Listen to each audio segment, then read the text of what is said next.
प्रिय भक्तों नमस्कार। अपने चैनल में हम आपका स्वागत करते हैं। आज हम आपके सामने 2025 में आमल की एकादशी का व्रत कब रखा जाएगा, 9 तारीख की 10 तारीख को पूजा डेट, पूजा करने का समय, तिथि, पारण और कौन सा नक्षत्र है, कौन सा योग बन रहा है उस दिन, अन्य जानकारियों को लेके हम आपके सामने उपस्थित हुए हैं। अगर हमारी जानकारी आपको अच्छी लगे तो हमारे चैनल को लाइक और सब्सक्राइब करिएगा और हमारे कमेंट में जय हरि विष्णु या ओम भगवते वासुदेवाय नमो नमः जरूर लिखिएगा। तो चलिए फिर शुरू करते हैं। 2025 में आमल की एकादशी का व्रत जो है 10 मार्च को रखा जाएगा। आमल की एकादशी का व्रत बहुत ही उत्तम और पवित्र माना जाता है। यह व्रत रखने से इंसान के पाप नष्ट हो जाते हैं और अंत में वैकुंठ धाम को प्राप्त होते हैं और मोक्ष की प्राप्ति होती है। एकादशी व्रत जो है महीने में 2 बार आता है और 2 पक्ष होते हैं, शुक्ल पक्ष और कृष्ण पक्ष। और हर एकादशी का जो है अपना विशेष महत्व होता है। और देखा जाए कि यह एकादशी जो है आमल की एकादशी का व्रत है। यह देखने से ही बहुत उत्तम और पवित्र माना जाता है। यह व्रत करने से मनुष्य के भूले विषय जो पाप कर्म हुए रहते हैं, जो सब नष्ट हो जाते हैं और वह मोक्ष को प्राप्ति होता है। और उसके ऊपर माता लक्ष्मी की और विष्णु भगवान की जो है विशेष कृपा प्राप्त होती है। और इस एकादशी को रंगभरी एकादशी के नाम से भी जानते हैं। रंगभरी एकादशी के दिन जो है मान्यता है कि भगवान भोलेनाथ और माता पार्वती जो है अपने विवाह के बाद जो है पहली बार काशी लौटे हुए थे और वहाँ के सारे नगर वासियों ने उनके ऊपर रंग अबीर गुलाल छिड़क के उत्साह मनाते थे। और तभी से कहा जाता है कि रंगभरी एकादशी जो है मनाई जाती है। जिस तरह से हम भगवान विष्णु को प्रसन्न करने के लिए भगवान विष्णु और माता लक्ष्मी की विधिवत पूजा और अर्चना करते हैं, उसी तरह आज के ही दिन हम भगवान भोलेनाथ और माता पार्वती को प्रसन्न करने के लिए भी हम उनकी विधिवत पूजा और अर्चना करते हैं, जिससे हमें भोलेनाथ और माता पार्वती की जो है कृपा प्राप्त हो सके। चलिए फिर अब आमल एकादशी का भी देखते हैं। आमल एकादशी के व्रत के दिन जो है आंवले के वृक्ष की भी पूजा किया जाता है। यह बहुत शुभ माना जाता है और आंवले के वृक्ष को लगाना भी अत्यंत शुभ माना जाता है। कहा जाता है कि आंवले का वृक्ष जो है भगवान विष्णु के मुख से जो है उत्पन्न हुआ था।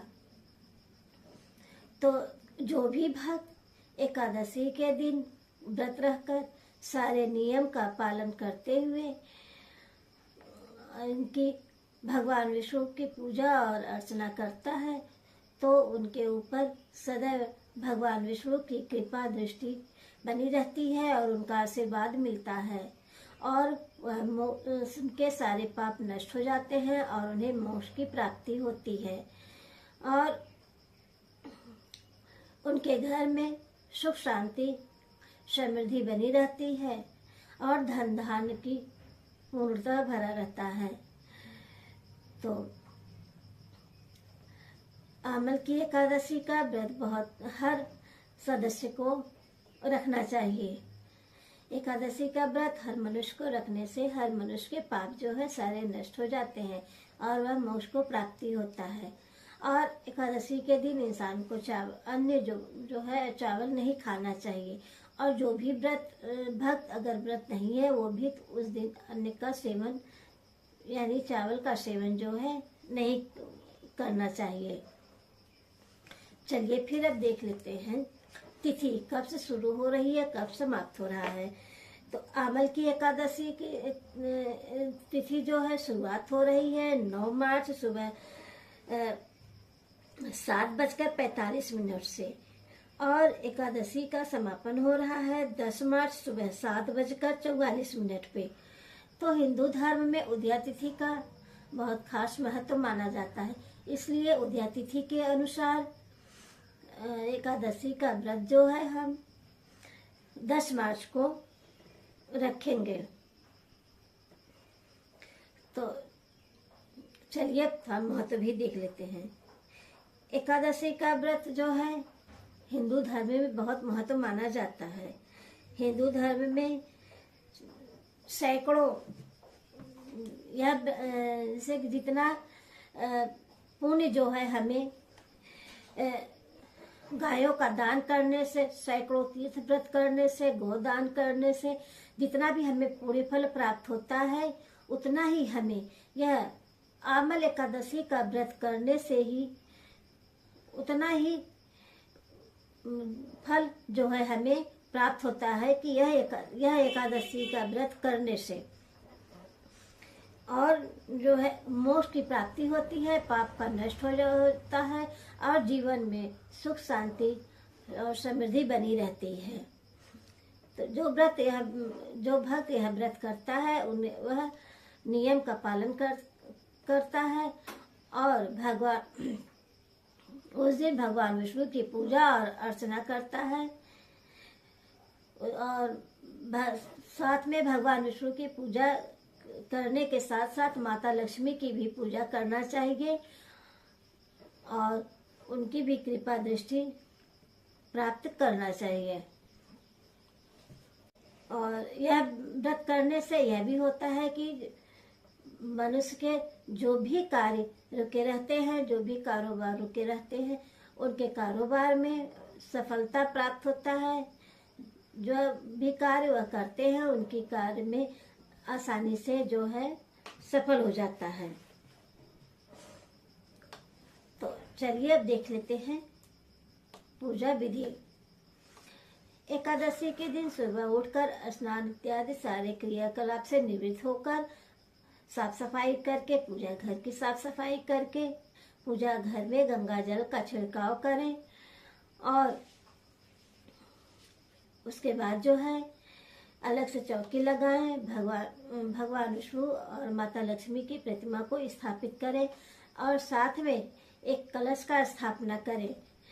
यह एकादशी के दिन कलश का स्थापना करके उसमें जल भर के, गंगा जल डाल के, आम का पल्लू लगा के उसके ऊपर भगवान विष्णु के प्रतिमा को रखें और साथ में आंवला का फल जो भी रखना चाहिए। इस दिन पूजा में आंवला का फल रख के पूजा करें, क्योंकि इसमें आंवला का बहुत महत्व माना जाता है।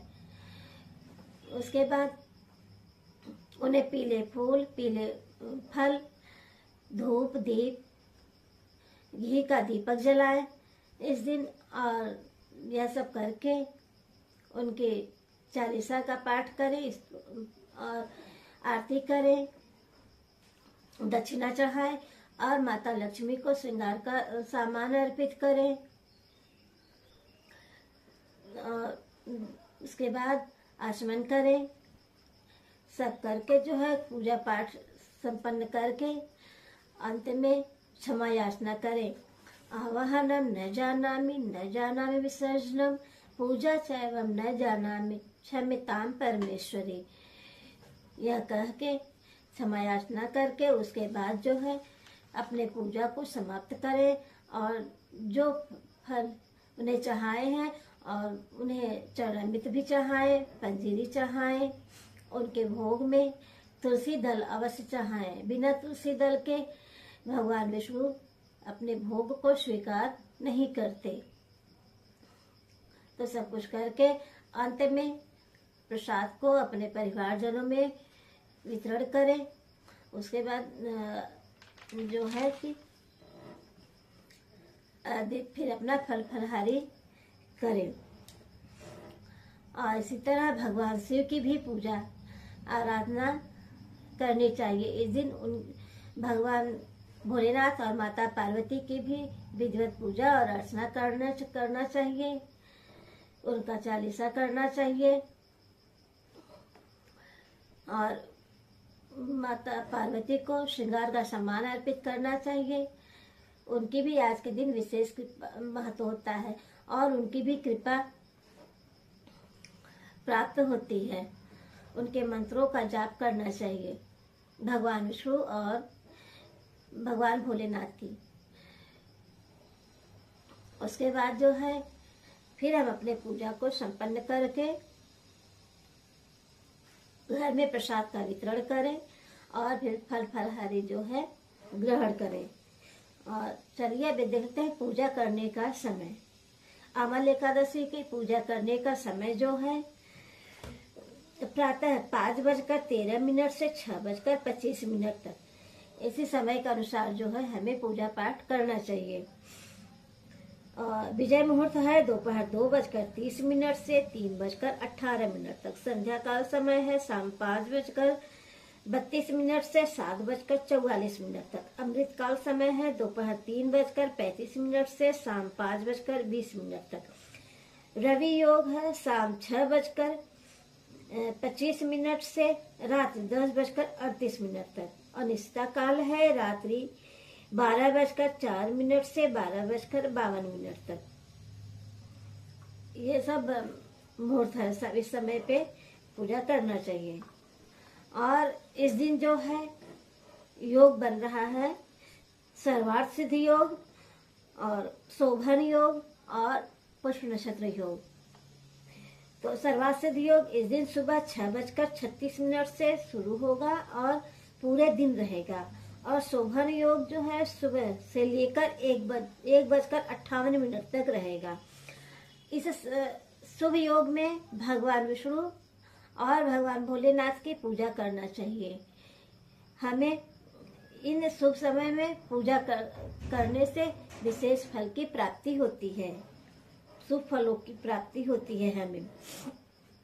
और पारण का समय देखिए, हमेशा पारण जो है उदया तिथि के में कि द्वादशी तिथि में जो है पारण करना चाहिए। द्वादशी में पारण करने से बहुत शुभ माना जाता है। तो पारण का समय है 11 मार्च सुबह 2025 में मंगलवार को किया जाएगा। व्रत का पारण समय 6:35 से सुबह 8:13 तक। यह पारण का समय है। और पारण हमेशा समय के अनुसार ही करना चाहिए। द्वादशी के दिन जो है अन्न दान करना बहुत उत्तम होता है। अन्न दान करने से हमें पूरे फल की जो है प्राप्ति होती है। अन्न दान निकाल के ही तभी पारण किया जाता है। किसी पंडित को, किसी जरूरतमंद लोगों को अन्न निकाल के उसको हाथ से छू के तब अन्न दान करना चाहिए। फिर उसके बाद जो है पारण करना चाहिए। अन्न दान करने से हमें पूर्ण फल की जो भी हम व्रत किए हैं एकादशी का उसका पूर्ण फल प्राप्त होता है और अंत में हमें वैकुंठ धाम की जो है प्राप्ति होती है। तो ये रही हमारी अमल एकादशी की जानकारी। अगर हमारी अमल एकादशी जानकारी आपको पसंद आई है तो हमारे चैनल को लाइक और सब्सक्राइब करिएगा। हमारे कमेंट में जय हरि विष्णु जरूर लिखिएगा। आपसे प्लीज रिक्वेस्ट है हमारे चैनल को सब्सक्राइब करिए और हमें सपोर्ट करिए हमारे चैनल को आगे बढ़ाने में। और अपने दोस्तों के साथ, अपने रिश्तेदारों के साथ हमारे इसको शेयर करिए, हमारे वीडियो को शेयर करिए। तो ये रही हमारी जानकारी। फिर मिलते हैं हम नेक्स्ट वीडियो में। जय श्री कृष्ण, राधे राधे।